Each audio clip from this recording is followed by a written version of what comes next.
et messieurs, bienvenue à cet entretien exclusif que nous accorde le général Mohamed Idriss Déby Itnou, président du Conseil militaire de transition, président de la République, chef de l'État. Avec lui, nous allons nous entretenir sur sa tournée européenne et sa participation à deux grands rendez-vous internationaux. Monsieur le Président, bonjour. Bonjour. Monsieur le Président, au nom du Tchad et au nom du G5 Sahel, vous avez bouclé une tournée qui vous a mené tour à tour à Paris et à Bruxelles. Vous avez notamment participé à ce qu'on peut appeler mini-sommet de l'Élysée, où la France et les Européens ont décidé de retirer leurs troupes du Mali. Quel est votre commentaire? C'était plutôt un dîner de concertation entre tous les partenaires impliqués dans la lutte contre le terrorisme au Sahel. Nous avons d'abord fait un bilan de la situation sécuritaire au Sahel. Ensuite, comme vous l'avez appris, la France et ses partenaires européens ont décidé de se retirer du Mali. C'est des États souverains, nous prenons acte, mais c'est dommage parce que d'abord le Mali fait partie du Sahel et c'est aussi l'épicentre du terrorisme au Sahel. Est-ce que le Tchad va retirer également ses troupes si la situation au Mali l'exige? Certainement pas parce que d'abord il faut savoir qu'en 2013, quand le Tchad a engagé ses troupes, c'était pour secourir nos frères maliens. Et on l'a fait avec nos propres frais. Aujourd'hui, notre force est sous la coupe de la MINUSMA. Je voudrais d'ailleurs vous dire qu'en accord avec les autorités maliennes et la MINUSMA, nous allons renforcer notre effectif. Ce n'est pas le moment aujourd'hui de quitter le Mali. Et tant que le terrorisme persiste, nous allons rester pour aider nos frères maliens. Est-ce que la lutte antiterroriste, est-ce que le G5 Sahel que vous dirigez ne seront pas impactés par le retrait de troupes européennes? Est-ce qu'il ne faut pas craindre une détérioration de la situation sécuritaire? Certainement. Le Mali fait partie du G5 Sahel et c'est un grand pays. Je sais de quoi je parle. Cela va détériorer la situation sécuritaire au Mali. Justement, nous devons rester au Mali pour aider nos frères maliens. Ce n'est pas le moment de quitter le Mali. Monsieur le Président, vous avez participé au sommet Union africaine-Union européenne. Vous avez activement participé à deux tables rondes thématiques. Quel bilan pouvez-vous faire de la participation du Tchad à ce rendez-vous international? Je voudrais juste vous dire que les temps ont changé et l'Afrique a changé aussi. Ce n'est plus comme avant où on venait faire des beaux discours et partir.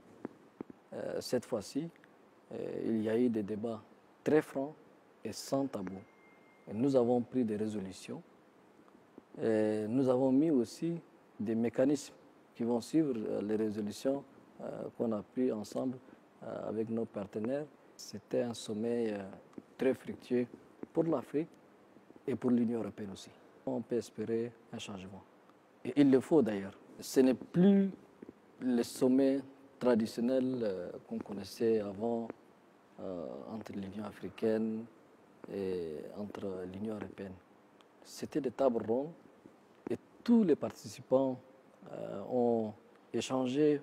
Moi, j'ai participé à des tables rondes et j'ai évoqué la situation qui prévaut à notre pays, que ce soit sur la situation sécuritaire, que ce soit sur la gouvernance, que ce soit sur l'éducation, que ce soit sur le développement. Et tout ce qu'on a évoqué pendant ces tables rondes ont été pris en compte dans les résolutions qu'on a eu à adopter ensemble avec nos partenaires de l'Union européenne. L'une des images fortes de votre séjour est votre rencontre avec le président centrafricain, professeur Faustin Archange Touadéra. Cet entretien intervient dans un moment où il y a tout un débat autour des mauvaises relations entre le Tchad et ce pays voisin, la RCA, sur fond d'ingérence russe, en RCA évidemment.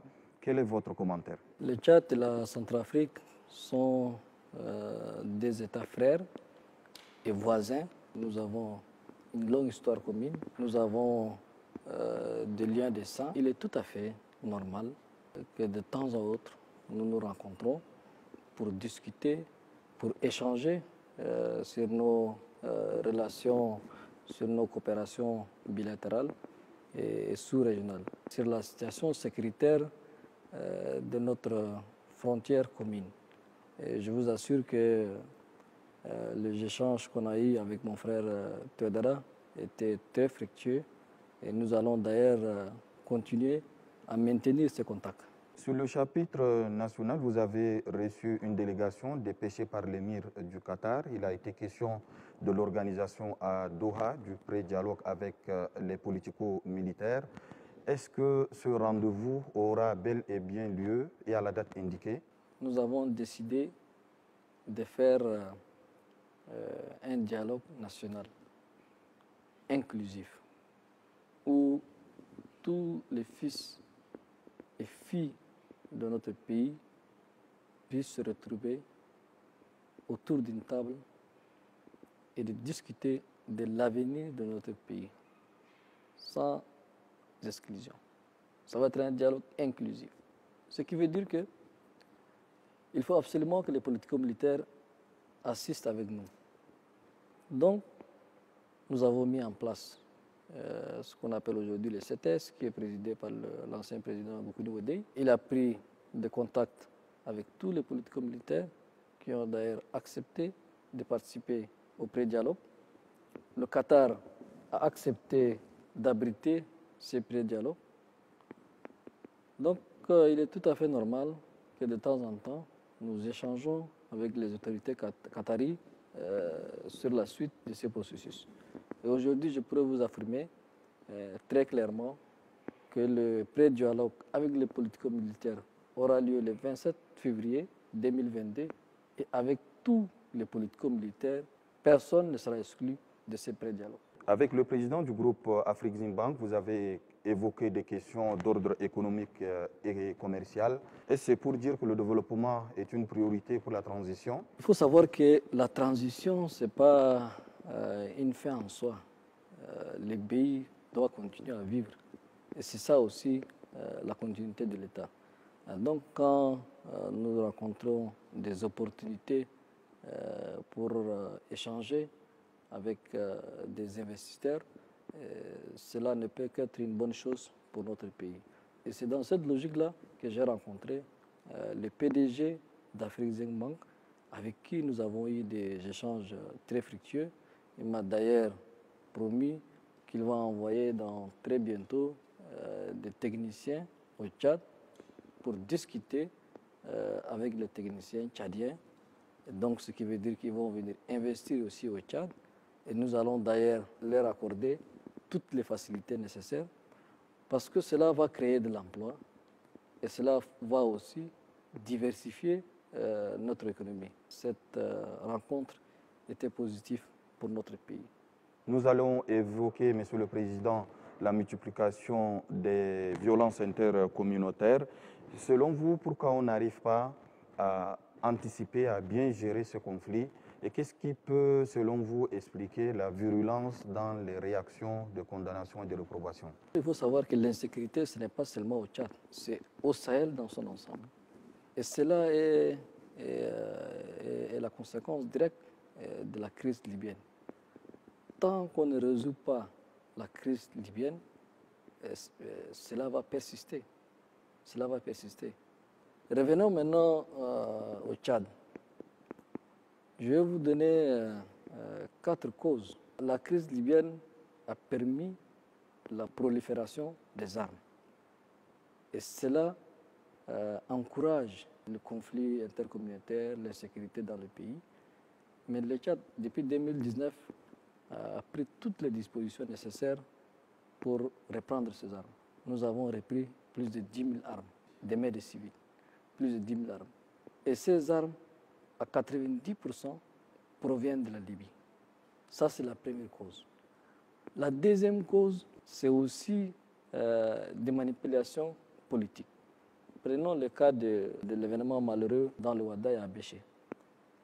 Semble-t-il que c'est par rapport à un décret qui a été signé en 2019.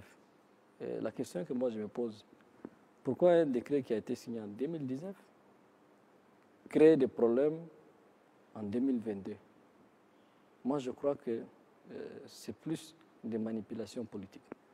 Aujourd'hui, ce que le Conseil militaire de transition est en train de faire, c'est-à-dire la transition que nous voulons apaiser, la transition que nous voulons exemplaire, avec des étapes qui sont en cours. Nous avons mis en place tous les organes de la transition. Maintenant, nous entamons la phase la plus importante, c'est-à-dire le dialogue national inclusif, où les Tchadiens vont se réunir et vont décider de l'avenir de leur pays. Et ça, je vous le dis, beaucoup des hommes politiques ne veulent pas de ce dialogue parce que ça ne leur profite pas. Ils n'ont pas de projet de société. Ces processus ne les arrangent pas. Donc, ils font tout pour saboter ce que nous sommes en train de faire. Et ça, c'est une des raisons. La troisième, et il faut le dire très clairement, la justice aussi. Il y a des magistrats corrompus. Pas tous les magistrats, bien sûr. Il y en a quelques-uns qui sont corrompus. Si nous prenons le cas de Sandana, c'est dû à un problème judiciaire. La cause principale de la tuerie de Sandana, c'est d'abord judiciaire. Parce que la personne qui a été trouvée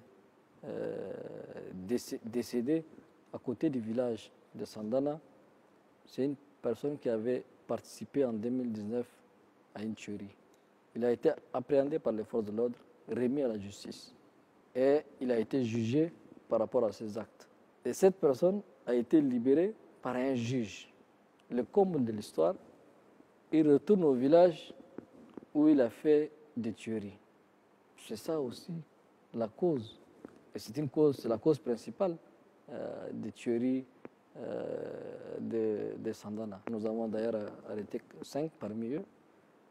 Ils sont remis à la justice et les autres vont être traqués et arrêtés par les forces de l'ordre pour les remettre à la justice. Monsieur le Président, l'on comprend de vos éléments de réponse que les conséquences de la Libye, la prolifération des armes, la question de la justice, des réseaux sociaux sont les causes de ce conflit. Est-ce que la faute n'est pas à rechercher ailleurs, peut-être dans la réponse qu'apporte le CMT, dont la mission première est d'assurer la sécurité dans le pays? Nous avons pris des engagements. Nous avons pris des engagements qui sont, entre autres, la sécurité de notre pays, préserver l'unité nationale, organiser un dialogue national inclusif et pour finir avec les élections libres et démocratiques. Depuis lors, nous avons mis en place une commission de désarmement qui a balayé du nord jusqu'à N'Djamena aujourd'hui. Elle est aujourd'hui au sud du pays aussi. Nous avons renforcé l'effectif de nos forces de défense et de sécurité. Nous les avons aussi renforcés en matériel. Ce qui veut dire que nous avons quand même pris des dispositions pour permettre de sécuriser notre pays. Aujourd'hui, c'est grâce à cela que le pays est stable. Le pays est stable et le processus de transition suit son cours. Maintenant, pour la réussite de cette transition, il faut l'implication de tout le monde. Donc, je voudrais profiter aussi de votre micro, de faire un appel à nos compatriotes, d'aider les forces de l'ordre, de coopérer avec les forces de l'ordre pour permettre de sécuriser notre pays. Les réseaux sociaux jouent un très grand rôle.